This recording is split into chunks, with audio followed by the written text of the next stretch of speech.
Best varicose veins చికిత్సనే పొందండి. నొప్పి లేని చికిత్స కోసం సంప్రదించండి ఎబిస్ హాస్పిటల్. నమస్కారం గురుగారు. మహాదేవ శ్రీమాత్రే నమః.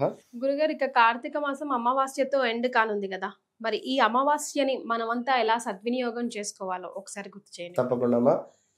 ఏ మాసమైనా అమావాస్యతో ఎండే కనుక అమావాస్య అంటేనే మరొక మాసంలోకి మనం ఎంటర్ అవుతున్నాము.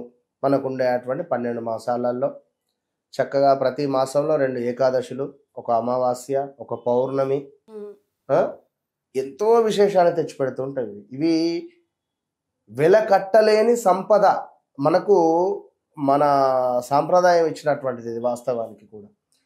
కనుక వీటిని మనము ఎంత అద్భుతంగా వినియోగించుకుంటే అంత అద్భుతంగా మన జీవితం ఉంటుంది అంతే.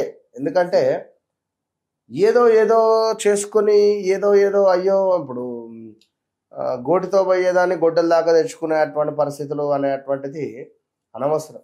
కనుక అమావాస్య రోజు చేసే రెమెడీలు ఎంతో అద్భుతాలు మన జీవితంలో ఒక సంతోషాలను విరజిమ్మేటువంటి పరిస్థితులు ఉంటాయి. కానీ అమావాస్య అనగానే ఒక నెగిటివ్ ఫీలింగ్ గురువు గారు. అది వాస్తవానికి మనకు మాత్రమే. మీరు కేరళలో వెళ్ళి చూడండి, ఆ రోజు కొత్తగా వారు ఉపదేశాలు తీసుకొని జపాలు చేయడం కానీ విశేషమైనటువంటి పూజలు చేయడం కానీ బాగా ఉంటుంది. మొన్న దీపావళి చూసుకున్నాం కదా, దీపావళి అమావాస్య రోజు అమ్మవారిని ఎంత కొలిచారు. అంటే ఏదున్నా మన మనసు.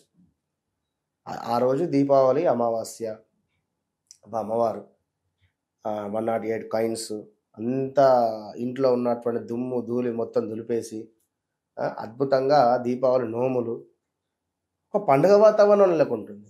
అమావాస్య అనగానే మనం ఏదో బాధపడాల్సినటువంటి అవసరం లేదు. కనుక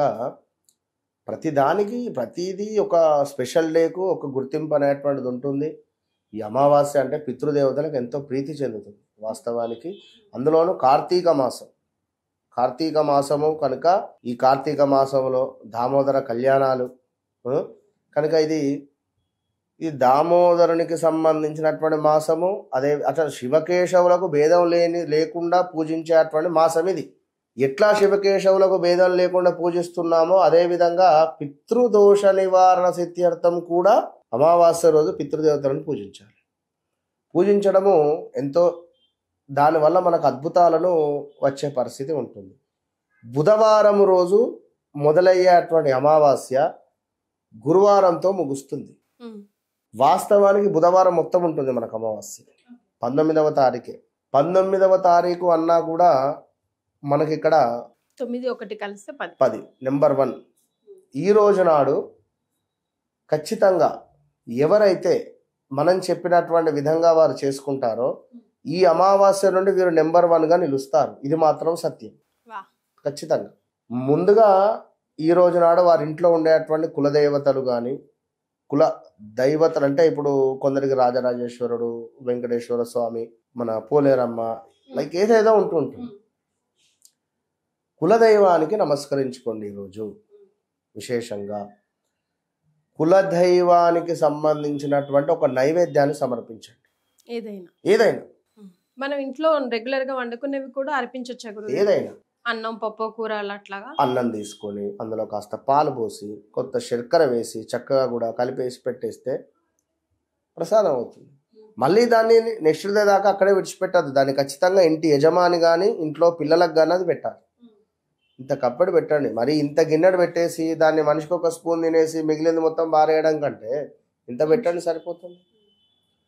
సో కులదైవానికి నమస్కరించుకొని దీపారాధన చేసి చక్కగా కూడా ఈ రోజు నాడు ఉదయం అపరాహ్న సమయం అంటే మనకు సూర్యోదయము మొదలుకొని సుమారుగా మనకు 5వ లగ్నం పడుతుంది. ఇప్పుడు ఉదాహరణకు 5వ లగ్నం పడేసరికి సూర్యుడు మనకు 9వ ఇంటికి వస్తాడు. ఆ లగ్నానికి 9వ ఇంట్లో సూర్యుడు ఉంటాడు. దాన్ని అపరాహ్న సమయం అంటాం. అంటే ఎప్పుడు అంటే 12:30 1 గంటల నుండి 2:30 3 సమయం. ఆ సమయంలో పితృదేవతలకు సంబంధించినటువంటి ఆ యొక్క ఫోటోలను తీసి శుభ్రపరచండి. శుభ్రపరిచి చక్కగా వాటికి గంధమో భస్మమో కుంకుమనో మీకు ఎలా అలంకరణ చేయబుద్ధి అయితే అలా అలంకరణ చేయండి. చేసి చక్కగా కూడా ఇంట్లో దక్షిణాముఖంగా ఆ యొక్క ఫోటో ఉండేటువంటి విధంగా పెట్టి చక్కగా కూడా ఒక దీపారాధన చేయండి. దీపారాధన చేసి నమస్కరించుకొని ఒక పూలమాల వేసి వారికి ఏదైతే ఇష్టమో ఆ ఆహారాన్ని వండే ప్రయత్నం చేయండి. ముందే వండుకోండి. ఈ అపరాహ్న సమయంలో మనం చెప్పినటువంటి సమయంలో ఆ ఫోటో ముందు దీపారాధన చేయాలి. ఈ నైవేద్యాన్ని అవి యొక్క ఫోటోల ముందు పెట్టండి. పెట్టి చక్కగా కూడా కూర్చొని మీరు కూడా నమస్కరించుకొని ఒక 3 సార్లు తన నువ్వులను తీసుకొని వదిలేయండి. బొటన వేలుకు కాస్త తడి చేసి నువ్వులను అద్ది మీ యొక్క తండ్రి గారి పేరు తాతగారి పేరు వారి తాతగారి పేరు చెప్పుకొని తర్పయామి తర్పయామి తర్పయామి అని చెప్పి. తండ్రి లేని వారే పిల్లలు చేయాలి. పిల్లలుగా చేసేది. తండ్రి లేడు. వారి తండ్రికి తండ్రి వాళ్ళ తండ్రికి తండ్రి వాళ్ళ తండ్రికి 3 నాన్న తాత 3 తాత. ఇది పితృదోషం నుండి మనకు ఉపశమనం కలిగిస్తుంది. ఎందుకంటే నేను చాలా చెప్తూ ఉంటా, భగవంతుడు అమ్మవారు మన యొక్క పూజలు మెచ్చి మన ఒక వరాన్ని తదాస్తు అన్న మన కోరిక తీర్చడానికి వచ్చిన పితృదేవతలు కనుక ప్రీతి చెందలేదనుకో మన పట్ల ఆ కోరికను ఆపచ్చువారు. ఆపితే మన కోరికలు కానీ మన జీవితం అనేటువంటిది ముందుకెళ్ళదు. అదే పితృదేవతలు ఇవ్వాలి అనుకుంటే ఏ దేవుడు అడ్డుపడినా కూడా వారెవరు ఆపరు కూడా. పితృదేవతల అనుగ్రహం అట్లా ఉంటుంది. వారికి అంత పవర్ ఉంటుంది.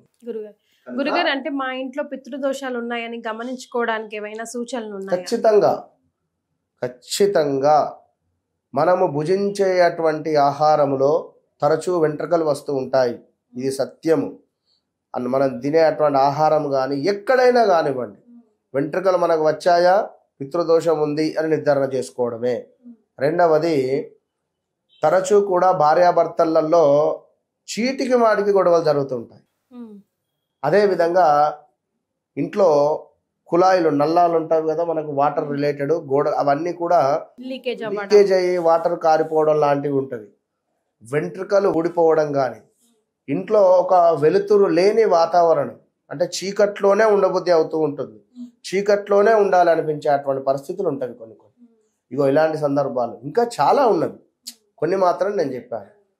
సో ఇలాంటి సందర్భం కలిగినటువంటి వారు ఇక వారు ఖచ్చితంగా మోక్షనారాయణ బలి పెట్టుకోవాల్సిందే. ఇక మొత్తం మీద మనకు ఈ యొక్క బుధవారం రోజు రావడం విశేషం కనుక ఈ రోజు నాడు ఒక నిమ్మకాయ పిండిన తర్వాత వచ్చేటువంటి ఆ యొక్క రసము, ఆ రసములో రాళ్ళ ఉప్పును వేయండి. రాళ్ళ ఉప్పును వేసి చక్కగా కూడా కాస్త పసుపును వేసి దాని ఒక పేస్ట్ లాగా చేయండి. చేసి చక్కగా కూడా ఒక బూడిద గుమ్మడికాయను పట్టుకోండి. బూడిద గుమ్మడికాయను పట్టుకొని దానిపై ఈ పేస్ట్ను వేసేసి చక్కగా కూడా ఇంతలా ఉండేటువంటి ఒక కర్పూరాన్ని ముద్ద కర్పూరాన్ని దానిపై వెలిగించి మీ ఇంటి బయటికి వచ్చేసి రాత్రి 8:40 నుండి 9:40 లోపు, ఇది బుధవారం రోజు, సరిగ్గా పట్టుకొని ఒక 9 సార్లు తిప్పండి ఇంటి చుట్టూ, clock wise anti clock wise, పైనుంచి కిందికి కింద నుంచి పైకి తిప్పి దానిని కింద దులిపేసి గుమ్మడికాయని తీసుకొని బయటికి వచ్చి ఈ యొక్క 3 కూడలు ఉండే చోట కానీ 4 కూడలు ఉండే చోట కానీ కింద గట్టిగా కొట్టేయండి. కొట్టేసి వెనుతిరిగి చూడకుండా మీరు ఇంట్లోకి వెళ్ళిపోండి. కాళ్ళు చేతులు కడుక్కొని ఇంట్లోకి వెళ్ళిపోండి. మధ్యాహ్నము పితృదేవతల అనుగ్రహము, సాయంకాలం ఇది చేయండి. మీకు వితిన్ 11 డేస్లో అసలు అదే రోజు రాత్రి అత్యంత అద్భుతంగా నిద్రపడుతుంది. మీకు చాలా ప్రశాంతమైన వాతావరణం కనిపిస్తుంది. ఇది ఈ అమావాస్య మోస్ట్ పవర్ఫుల్, తప్పకుండా చేయండి. ఇంకా మనకు మిరియాలు, లవంగాలు, అదేవిధంగా ఇలాచి, దాల్చిన చెక్క, పచ్చకర్పూరం వీటన్నింటినీ కూడా ఒక వెండి పాత్రలో వేసి వెలిగించి ఇల్లు మొత్తము కూడా ఆ యొక్క పొగను ఆవహింపజేసేసి చక్కగా కూడా ఓం నమ శివాయ అనేటువంటి మంత్రాన్ని ప్రొనౌన్సియేషన్గా పెట్టుకొని చక్కగా కూడా ఆ మంత్రం అనేటువంటిది చదువుతూ కానీ లేదా ఇంట్లో ఏదైనా టీవీలో కానీ ప్లే చేస్తూ కానీ మొబైల్లో కానీ ప్లే చేస్తూ కానీ మీరు ఇల్లు మొత్తము కూడా దీన్ని ఆవహింపజేసి ఈ యొక్క పొగను చక్కగా ఇంటి బయటకు తీసుకొని వచ్చి దీన్ని విడిచిపెట్టండి. ఇంతటి ప్రశాంతమైనటువంటి వాతావరణం ఉంటుంది అంటే అది ఆ మ్యాజిక్ ఇక మీరే చూడాలి. సో చాలా చిన్న చిన్న రెమెడీలు మనం చేసుకునే రెమెడీలే గురుగారు చెప్పారు. బుధవారం రోజు అమావాస్య రోజు ఈ రెమెడీస్ ని తప్పకుండా చేయండి. చాలా సంతోషం గురుగారు. శ్రీమంతులు. మహాదేవ.